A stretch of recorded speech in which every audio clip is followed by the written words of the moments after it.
Salve, rapaziada! Tudo bem? Professor Wesley. E hoje a gente vai dar continuidade à resolução de questões de filosofia e sociologia. Mas antes, peço a vocês que vocês se inscrevam no nosso canal. É muito importante pra gente que vocês compartilhem, curtam, que vocês nos sigam nas redes sociais e acionem o sininho para receber as notificações dos nossos conteúdos. Beleza? Bom, a gente hoje, sempre levando em consideração a prova azul do Enem Primeira Aplicação, a gente vai fazer hoje a questão número 85 da prova de 2017. Vamos ao texto. Uma pessoa vê-se forçada pela necessidade a pedir dinheiro emprestado.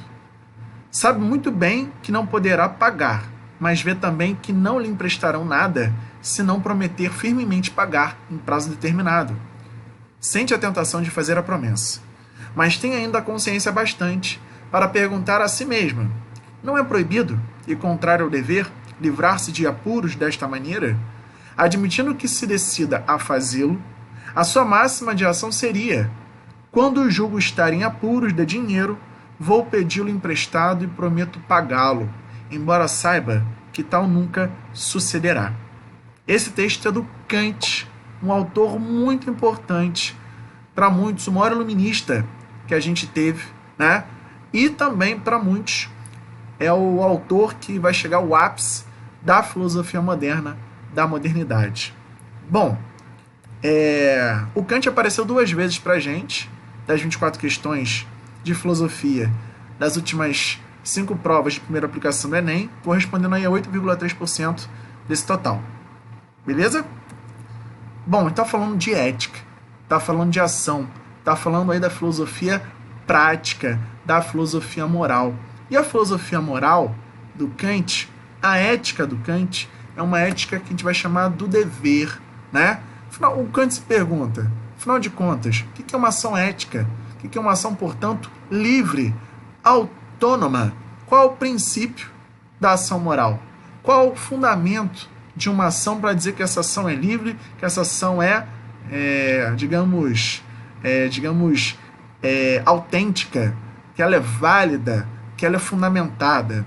Segundo o Kant, o princípio da moral para a ação, ele não advém da felicidade, das suas inclinações, Então, assim, o Kant está fugindo um pouco daquele debate da antiguidade, do Aristóteles, que falava da felicidade como princípio aí fundamental, aquele princípio onde o ser humano estaria jogado, para atingir essa finalidade que seria a felicidade. O Kant está dizendo que não, não pode ser felicidade. Também o princípio da ação moral não pode ser a salvação da própria alma, como pensavam aí os filósofos da Idade Média. Não pode ser fundamentada por isso, Por quê?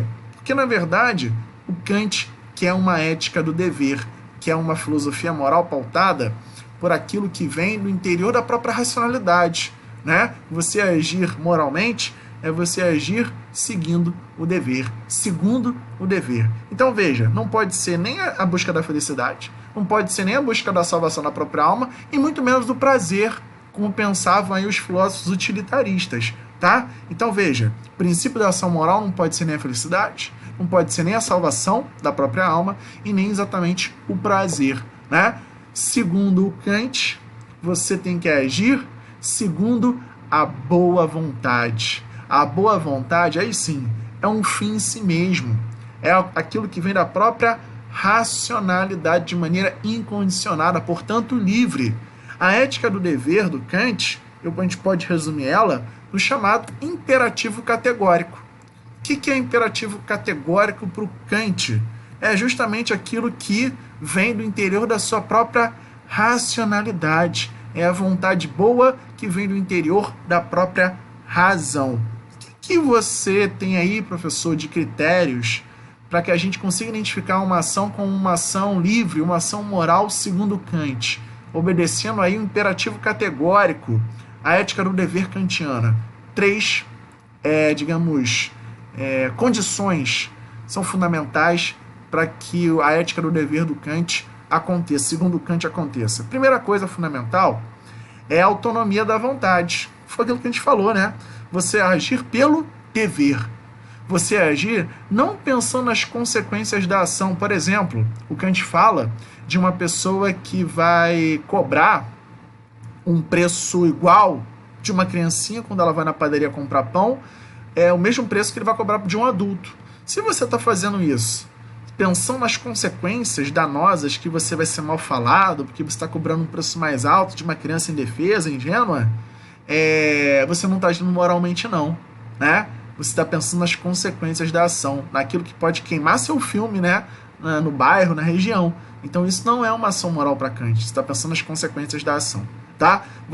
Agora, se você pede o mesmo preço para uma pessoa mais velha ou para uma criança, aí sim, se você age por dever, aí você, de fato, está no caminho certo para agir de maneira moral, segundo Kant. Então, veja, haja pelo dever e não pelas consequências da ação. Outro critério, aquela ação que você está querendo engendrar no mundo, ela, para ser, digamos, livre, né, ela precisa se tornar uma lei universal. Então, por exemplo, cobrar o mesmo preço para todo mundo pode ser uma lei universal? Pode.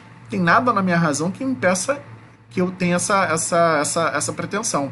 Então, sim. Então, cabe aí, né, aí no interior do imperativo categórico. E, fundamentalmente, tratar o homem como fim em si mesmo e não como meio. Se eu estou tratando a criança para ela pagar mais caro no pão, né, na padaria, para eu lucrar, eu estou tratando ela como meio e não como fim em si mesmo. Então, de fato, não seria aí uma ação moral. Agora, se eu cobro o mesmo preço por dever, que pode se tornar uma lei universal, porque eu estou tratando aquela criança, aquele homem, como um fim em si mesmo, é uma ação moral para o Kant. Vamos ao texto.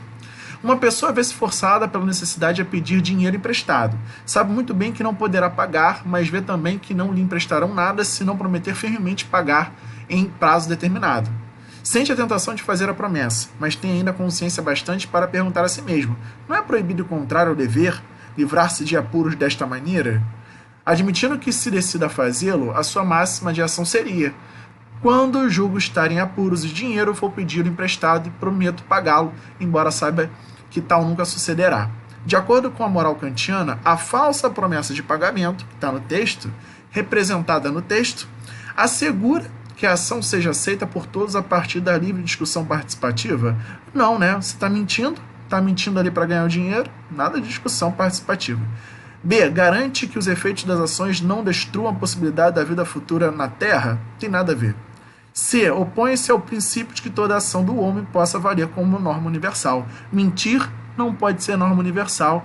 Então, gabarito aí, letra C, né? Materializa-se no entendimento de que os fins da ação humana podem justificar os meios? Tem nada a ver, né? Aqui está pensando nas consequências da ação, não pode ser ética kantiana. Permite que a ação individual produza a mais ampla felicidade para as pessoas envolvidas? Aí está falando de ética da felicidade, não é a abordagem do Kant. Então, gabarito letra C de casa. Beijo no coração, queridos. Até a próxima.